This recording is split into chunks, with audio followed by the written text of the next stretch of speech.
Hi everyone, this is Jeff. And this is Russ. When we first started Home on the RNG, we began it as a series of videos, and we produced quite a few before we realized it really works better as a podcast. Whoops-a-doodle. So we apologize if any of these early episodes have any visually heavy references that don't transfer to the audio medium. Whoops-a-doodle. Thanks for listening.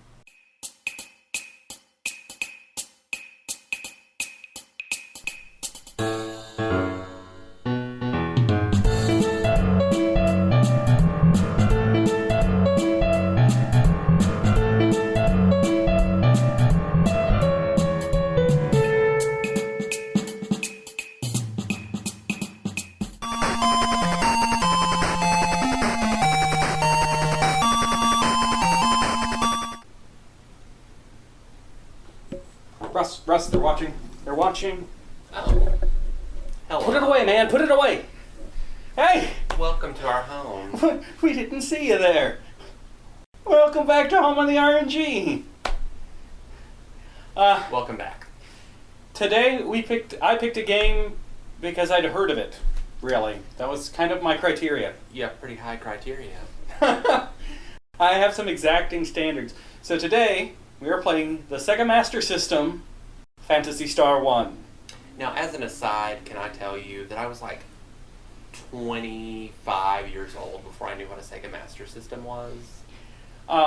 This actually might be the good time to tell the story of Daniel, because Daniel is the Sega Master System boy.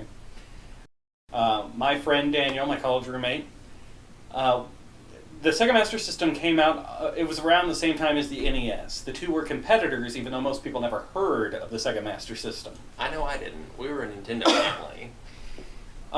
And Daniel, like every kid our age, wanted a Nintendo. So his mother went to the store to purchase a Nintendo, and the store clerk talked her into getting the Sega Master System instead. He said, no, trust me, you'll want this one instead. And of course his mom didn't know anything about video game systems, so she went, well, if that's what he'll like more, that's what I'll get. And poor Daniel was the only kid with a Sega Master System, and nobody wanted to go over to his house to play video games. Aww. It was so very traumatic for him. In fact, I think it may have been what killed him. But they could have played Phantasy Star. They could have played Phantasy Star. But I can also tell you from personal experience what it is like to invite your childhood best friend over to your house to play video games, and you pull out Dragon Warrior. And they say, what the hell? See, that's where we're different, because I was inviting kids over to play cool games like Aerial Biz. You were. Everyone go out and Google Aereo Biz. I was then. It is a Super Nintendo game. It is hard to find, but so worth it. So worth it. Anyway, we have gotten way off track. Let's get into our personal histories with Phantasy Star. Phantasy Star.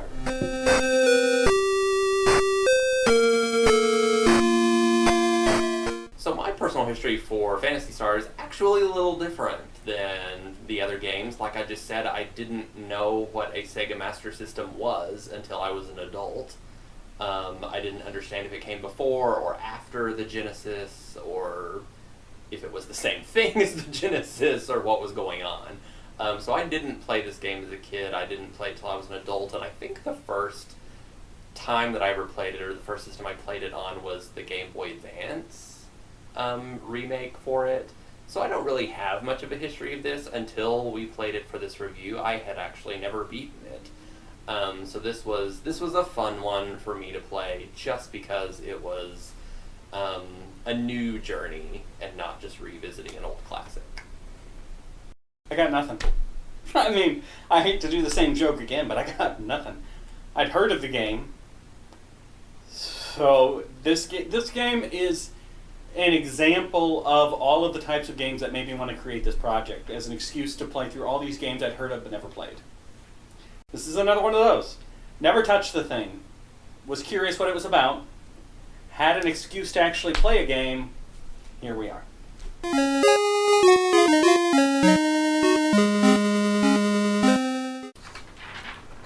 We have our handy synopsis written by the famous author Jeff Hillary, author of The Great Platypus Caper and The Coconut Monkey Horror. Buy them today. Buy them tomorrow. Buy them every day. On a small planetary system with 3 inhabitable planets, the king has turned into an evil tyrant. Some people have tried to rise up against him. None have succeeded. The last person to try was the older brother of our main character. With his dying breath, he hands his sword off to his little sister and sends her in search of a companion on her quest to avenge him. Dun dun dun. Dun dun dun. That is how you write a synopsis. That is how you write a synopsis.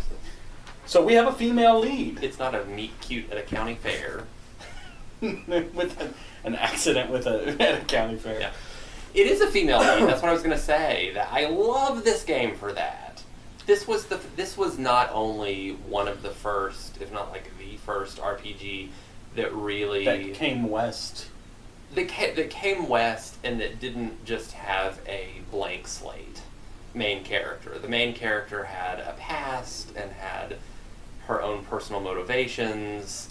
There is and it was no a her. sexism It in was this a game woman. either. There isn't. At no point does anybody be like, oh please, what threat is she going to have? No. Right. The brother, when he's dying, doesn't go, I guess I have to give you my sword even though you're a girl. Yeah. No, he just says, go get him! She doesn't pick up the sword against anybody's wishes. She doesn't run away from home. She's just a warrior. I guess it helps that it was in the future. Yeah. Also, there's a talking cat. Always good. Two of your 4 party members are the female main character and a talking cat. So really, it's your standard traditional JRPG. Mm-hmm. Nothing new, nothing interesting. Yeah. Did you? I was gonna say, did you want to talk about the other 2 guys? Yeah. Then you get your generic warrior and your not generic, but you get your warrior and your mage dudes that are more typical of other RPGs. So, I guess it's time to move on to the combat system.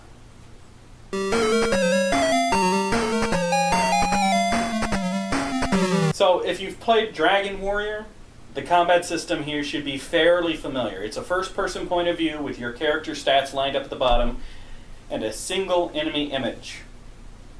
Although that single enemy image can represent multiple of the same enemy. Yeah, it was a little confusing to me at first. It reminded me of the way that Final Fantasy Legends stacked monsters. Although this one is a little bit nicer because you know how many there are. I think it was harder to tell in Final Fantasy Legends. Although the really irritating thing for me is when you're fighting a multiple stacked monster, you can't control which one of those monsters you're hitting. Your party tends to spread it out. Like your party doesn't just gang up on one, kill it, like most of us do when we play games. You attack the weakest one, you kill it, then you move on to the next. Your party tends to hit them randomly. Is there anything else you had for combat? No, I mean it's very typical. Standard. Yeah. It's a very typical combat system. Yeah, there's nothing new in the combat system. We've all seen it before. Yeah, and most of your magic is relegated to the mage character. Yeah. And, everybody plays their own role, and there's nothing really customizable about it. I think I barely use magic in this game. I don't use magic in most games. You really don't use magic a lot. Well, it's a And I finite live for resource. magic. Yeah. So next, we'll go into what this game has a lot of. Innovation.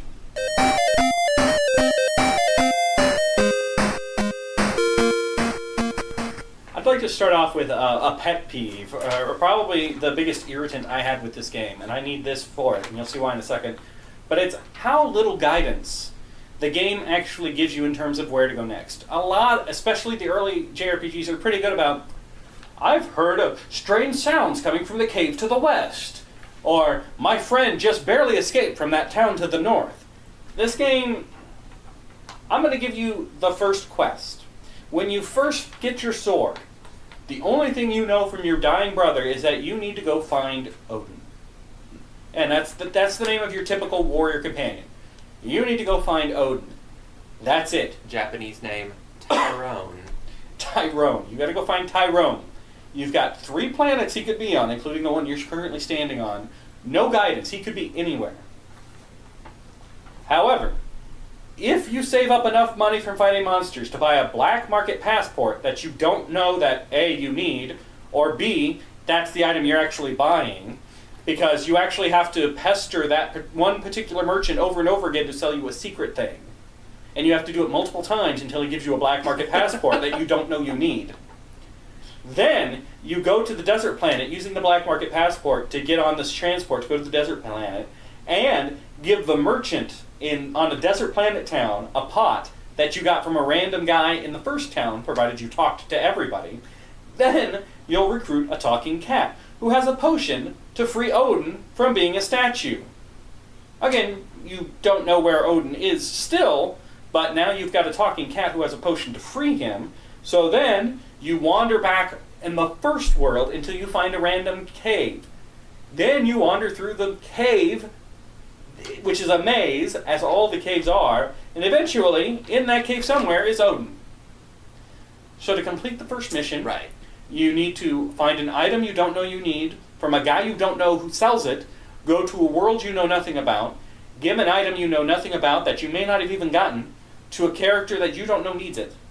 In return, you will get a talking cat who will tell you he can help you free Odin, but not tell you that Odin is back on the original planet in a random cave in a statue at the end of a maze.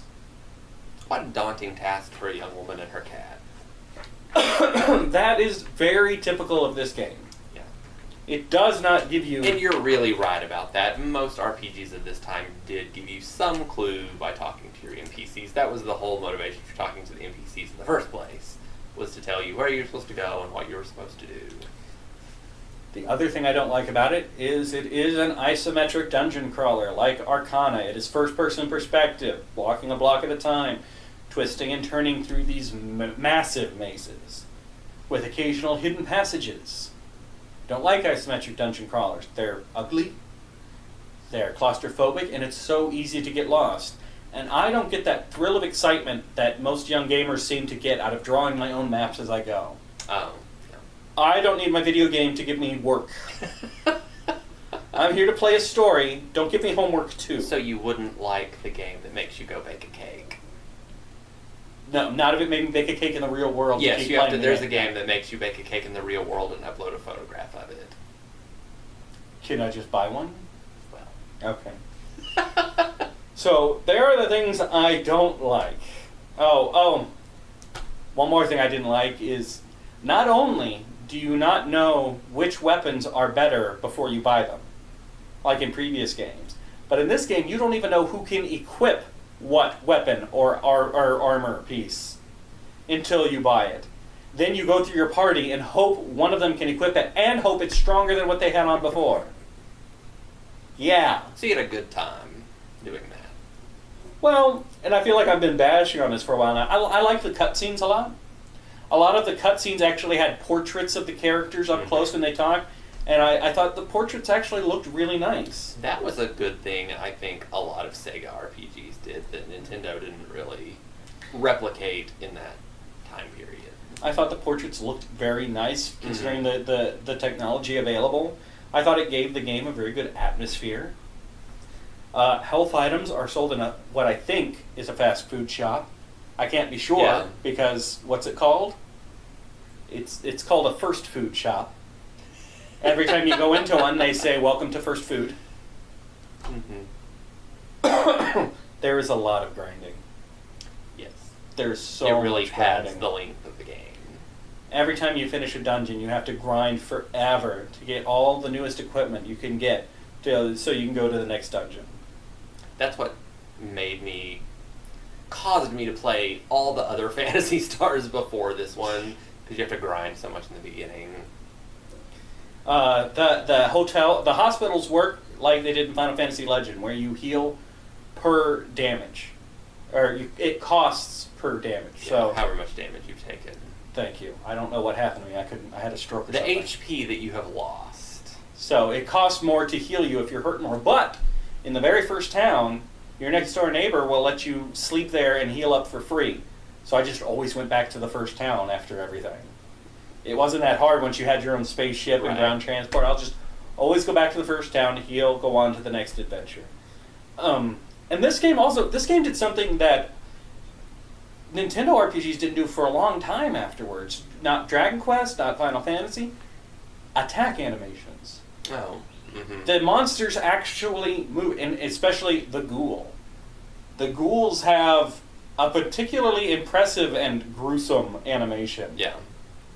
And I'm trying to remember. I can't remember an NES game where enemies actually moved. No, I really don't either. So I give this game a lot of credit for that, for putting in the extra effort.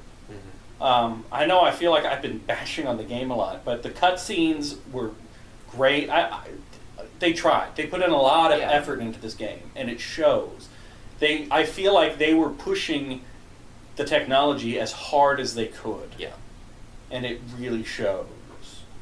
Did you have anything else that stuck out to you? No, I think you have really covered it in this one. I actually liked this game. Yeah. I know, I realize now it doesn't sound like it considering the list of things I complained about. But most of those I will attribute to its age and the system it was on and the time it came out. Like, those are forgivable sins. The grinding is just what you did at that time. I appreciate what it did in terms of the story for pushing it forward into what we have now, where there are diverse, believable characters with their own backstories and dynamic relationships, and I think they pushed it in that direction. Yeah, you definitely got to give it points for the main character being a chick and nobody cares. Yeah. So for 1988. Next up, music. Yay!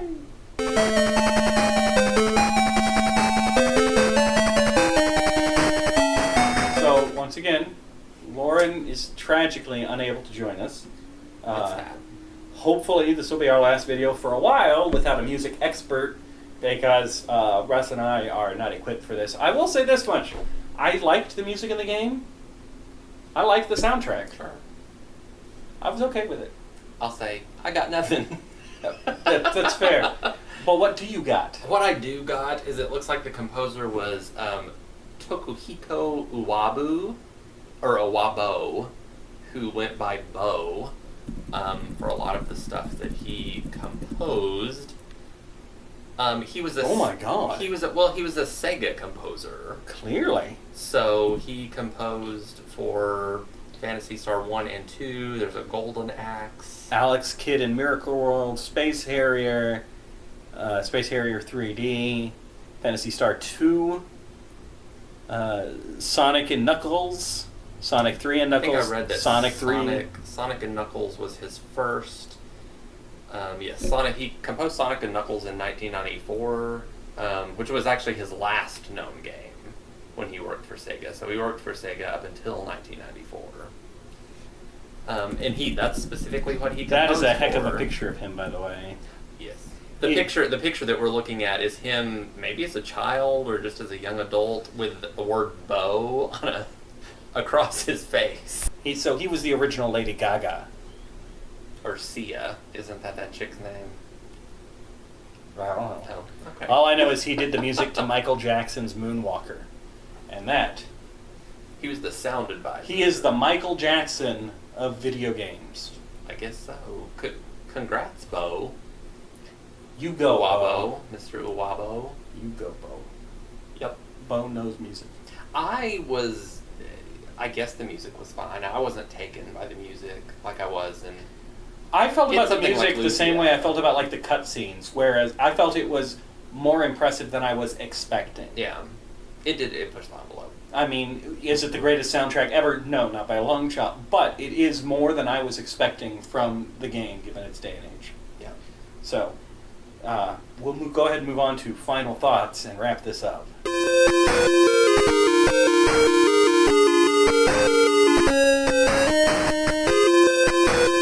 I thought this game was good. I think in the end, I was more impressed by what it did to advance future games than this particular game itself. Had a female protagonist.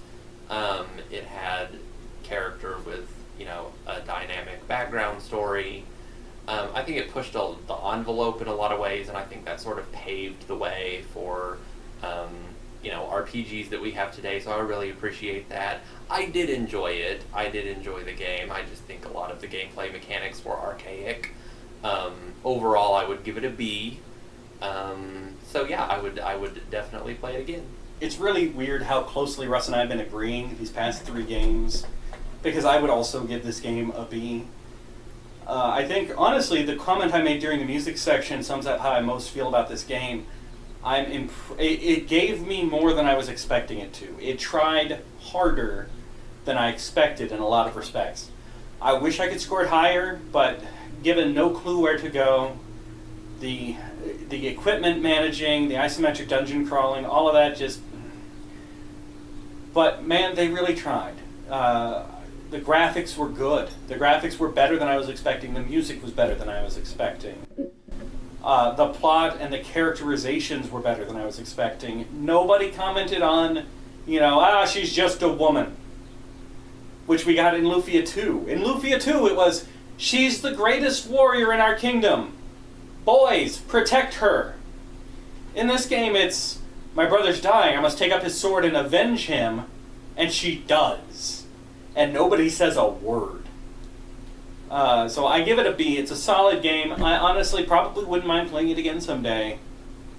I don't know that I will, but I am looking forward to Phantasy Star 2. So that was Phantasy Star. Yay! Good choice. This has been good. This has been a good 3 games. It has been. This one was a pleasant surprise. I mean, there were definitely parts that irritated, but it wasn't unexpected. No. The things that irritated me, I expected to irritate me in that way. Yeah, better than what we expected for the time and the system. So, Russ, it is your turn to pick a game. What are we playing next? I'm so excited. And you just can't hide it? Are you about to lose control? I am about to lose control. Do you think you like it? I am about to lose control. Do you think you like it? I like it. I love it. I want some more of it. Oh God, we've done a mashup now. It tries so hard, and I can't rise above it. I don't know the rest of that song. Anyway, next we're moving to a new system that we've never played. Oh, hold on. Game on before. We almost forgot. If you want to play Phantasy Star, you can get it on the Sega Master System. There may be some virtual releases, but probably one of the best ways I think to get it, there is a PS3 Sega Genesis compilation. It's Sonic's Sega Genesis Master, whatever. It's got something like 20 Sega Genesis games on it. Honestly, there's a lot of good stuff on there, including Phantasy Star 1 and 2, and Shining Force 1 and 2. Yeah. It's actually a pretty good compilation. Since it's for the PS3 and it's several years old at this point, you could probably pick it up on the cheap. Yeah, that's probably the easiest. I'd recommend it. Mm-hmm. So, you can get all the Phantasy Stars. Yeah. Well, 1 and 2, maybe 3. No, they're all on there. Are they? I have it. I have it too, I just didn't... They're all on there. Okay. You can get all the Phantasy Stars. Alright, so we're moving on to a new console. We are moving on to a new console. We're still sticking with Sega. We're moving to the Sega CD.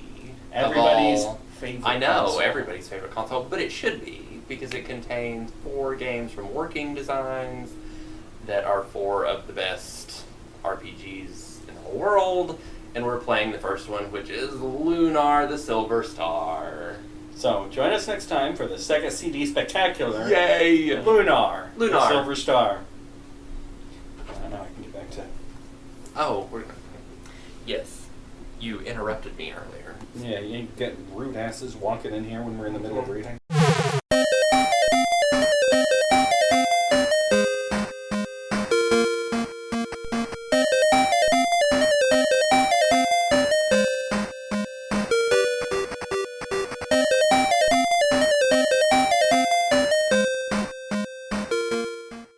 Home on the RNG is a presentation of Mad Centaur Productions. You can find Jeff on youtube.com/Centaur Productions or on Twitter @JeffCentaur. You can find Russ on Twitter @RussMac25. Thank you for listening, and remember, it's dangerous to go alone. Take this podcast with you. What happened? I'm thinking about falling off the couch. Russ, it was 3 months ago. Get over it.